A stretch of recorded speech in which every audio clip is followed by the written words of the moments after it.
What's going on, YouTube? Welcome to Tonyland. I have been waiting to make this video for a while. You all have had time to finish and completely watch Xmen 97. We're talking about it, breaking it down real quick review. Let's get right into it.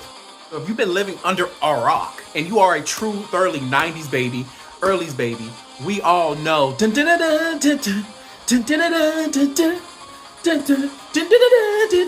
Xmen, the old Xmen show that came out every Saturday morning, was incredible. It abruptly ended. And who would have thought that Kevin Feige and the team at Marvel would be like, hey, the fans may like this, let's reboot this, let's restart this, and let's continue off essentially where it was. And thus we get Xmen 97. Now the hype around it was lit. When we got the first announcement, the first official little trailer, I was intrigued. But I was like, listen, Marvel, you guys have messed up so much Marvel shit. If you mess this up, I will probably watch no Marvel shit ever again.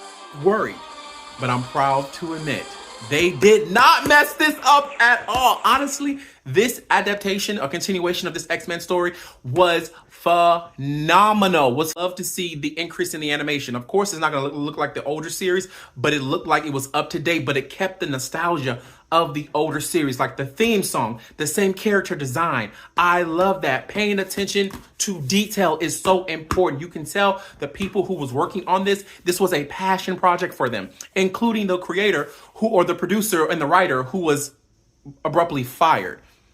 But they need to bring him the fuck back, because what he has created is low key like a modern. It's a masterpiece. I love it. Let's get into who my favorite character is. There are a lot, but honestly, for me, I thoroughly enjoyed this Magneto. Like, I love this perspective of Magneto, and I'm not an avid comic reader, so I didn't even know that, like, in somewhere in the verse, when Xavier is gone, he left the X-Men to Magneto.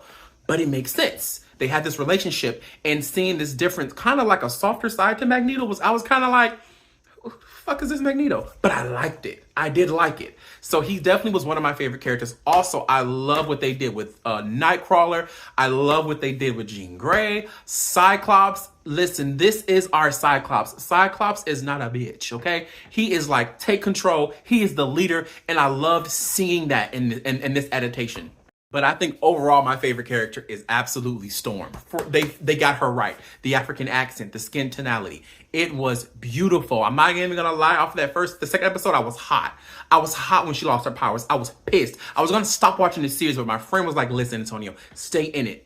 Just stay in it. So I stayed in it. And I loved how they developed her. We got the true, this is the Storm that we should have had in the live action. The true, authentic Storm. With the accent, with her being not just being able to control and manipulate the weather. She is the weather. I love the scene with the Sentinel saying Omega level threat, and Storm's coming in, and she always has her particular theme song. When they do adapt her into live action, she better have her own fucking theme song, okay? Every time she doing something, I want to hear some theme songs. About an MVP character, Morph. I was not familiar with Morph, and his abilities is very similar to Mystique, but unlike Mystique, he can actually take on the characteristics and the attributes and powers of the people he morphed to. And because of him, we got a lot of cameos this season, a lot. But my favorite cameo is the Hulk. And I love when he took that Sentinel hand and slapped the Sentinel. To the next thing, the dialogue. There were so many puns and jokes, but I think my favorite was when that woman said, was called Earth your Milky Way ghetto. I was offended. Did you just call Earth the Milky Way ghetto? She had me gagged, absolutely gagged.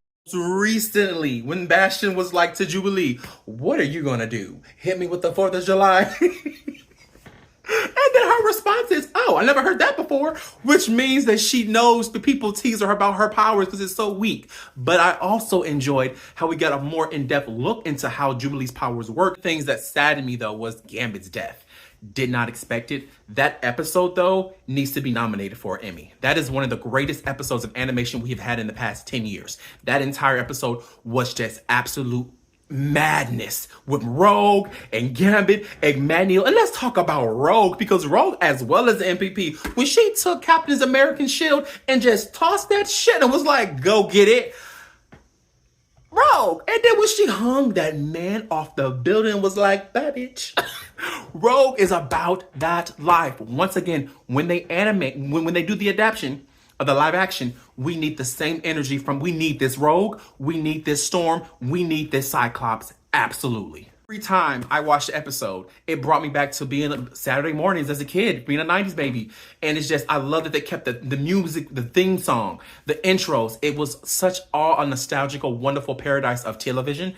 And Disney Plus, you did a great job. Great job. Absolute. This series is incredible. The ending, the finale was great. Everybody got a piece at Bastion. And let's talk about the villains. Mr. Sinister, great. Love Mr. Sinister. Love when Magneto had his little villain era. I'm like, this is the Magneto I know.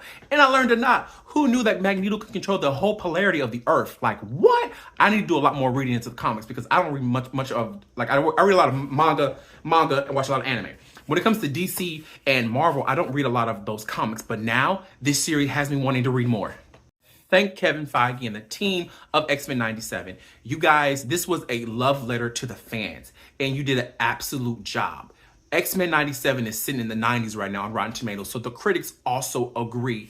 This was phenomenal. Overall, I'm rating this a 9 out of 10. The only reason why I'm giving a 9 out of 10 is, one, we needed more episodes than 10. We needed a lot more episodes than just 10. But the other reason why I'm giving it is just because there were moments where it was a little slow. Some episodes weren't like perfect. But overall, as a series, you absolutely hit it out the park. It's a 9 out of 10. That extra scene at the end showing us Apocalypse, which means we have an idea of what's coming. Overall, Xmen 97 is a bona fide hit. I don't know what the fuck you're doing if you're not watching this series. Get on it now. You're missing some incredible content. Disney Plus, you have a winner with this one. Keep pushing projects like this. Listen, you can do everything animated and I'll be okay. But all I ask is in the future now, moving forward, with this X-Men live action coming out, please do it justice. Just like you did with Xmen 97, we need the exact same thing from this live action. You can either just copy and paste. Just copy and paste. We need this X-Men series. We've been waiting for this live action series. Now is the time, and I just hope and pray that you guys do it the same way you've done this Xmen 97. That is my full review of Xmen 97. If you haven't watched it, get onto it. You already know what it is. Love, peace, and yeet. Tonyland is out. Make sure you subscribe. Make sure you are commenting, like. Listen, I post videos as much as I possibly can. Anime, Marvel. If you like these type of videos, let me know what you're trying to see because I will review anything and everything. All right, y'all. Peace out.